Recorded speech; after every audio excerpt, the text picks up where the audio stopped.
আসসালামু আলাইকুম, সবাই কেমন আছেন? আশা করছি সবাই খুব ভালো আছেন। আজ কিন্তু আমি তৈরি করে দেখাবো ভ্যানিলা পাউন্ড কেক রেসিপি।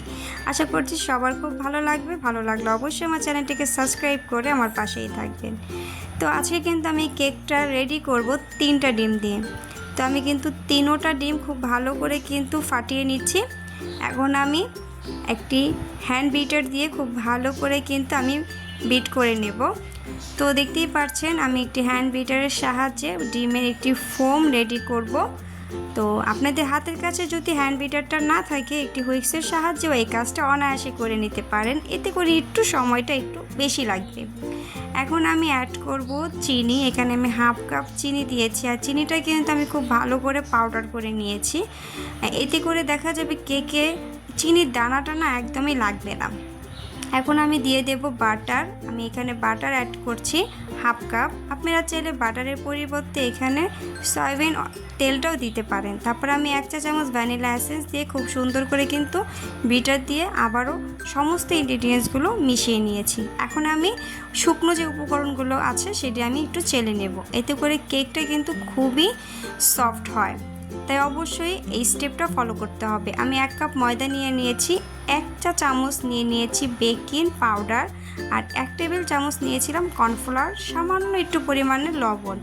এখন এই শুকনো উপকরণগুলো আমি খুব ভালো করে চেলে আবারও খুব ভালো করে মিশিয়ে নিচ্ছি। এখন এই কেকের বেটারের সাথে আমি অল্প অল্প করে ময়দাটা অ্যাড করব, আর খুব সুন্দর করে কিন্তু একটি কেকের বেটার রেডি করে নেব। তো ডিমের ফোমের একদম বেশি কিন্তু দেওয়া যাবে না, তাহলে ডিমের ফোমটা কিন্তু একদমই নষ্ট হয়ে যাবে আর কেক কিন্তু একদমই ফুলবে না। তো আমি কিন্তু খুব ভালো করে সমস্ত ময়দার মিশ্রণটা আমি মিশিয়ে নিয়েছি। এখন আমি এখানে হাফ কাপ লিকুইড দুধ দিয়ে একটি হুইক্সের সাহায্যে খুব ভালো করে কিন্তু মিশিয়ে নিলাম। এখন আমি কেকের যে মোল্ড, সেই মোল্ডটাতে আমি সামান্য পরিমাণে একটু অয়েল দিয়ে ব্রাশ করে নিচ্ছি খুব ভালো করে। এখন কেকের বেটারটা কিন্তু আমি সম্পূর্ণ ঢেলে দেব। দেখতেই পাচ্ছেন আমি একটু উঁচু থেকে ঢালছি, এতে করে কিন্তু কোনো রকম বাবলস ক্রিয়েট হবে না। একটু ট্যাপ ট্যাপ করে এখন আমি ওভেনে দিয়ে দেবো 180 তাপমাত্রা। আমি 30 থেকে 35 মিনিটের জন্য বেক করে নেব। তো একদমই সম্পূর্ণ হয়ে গিয়েছে আমার কেকটা। 35 মিনিট পর আমি কিন্তু চেক করে নিয়েছিলাম, ভেতরটা একদমই সম্পূর্ণ হয়ে গিয়েছে। তো এখন মোল্ড আউট করে নিচ্ছি, দেখতেই পাচ্ছেন।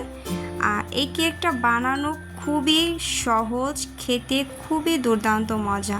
আপনারা বাচ্চাদের টিফিনে বিকেলে চায়ের সাথেও কেকটা বেশ জমে যাবে। তো অবশ্যই বাসায় একবার ট্রাই করবেন। সম্পূর্ণ প্রসেসিং ফলো করলে দেখতে পারবেন কেকটা বেকারি কেকেও স্বাদ ফেল হয়ে যাবে। তো অবশ্যই বাসায় একবার ট্রাই করার রিকোয়েস্ট রইল, সবাইকে একবার ট্রাই করে দেখতে পারেন। তো দেখতে পাচ্ছেন আমি কিন্তু কেটে দেখিয়ে দিচ্ছি কি পরিমাণে সফট হয়েছিল। কেউ বলবেই না এই কেকটা বাসার তৈরি, সবাই ভাববে আপনার বেকারি থেকে কেকটা কিনে এনেছেন। তো আজকে ভিডিওটা এই পর্যন্তই। ভালো লাগলে অবশ্যই আমার চ্যানেলটিকে সাবস্ক্রাইব করে আমার পাশেই থাকবেন, এতে করে কিন্তু ভিডিও বানানোর আগ্রহটা আমার দ্বিগুণ বেড়ে যাবে। তো আজকে এই পর্যন্তই। আল্লাহ হাফেজ।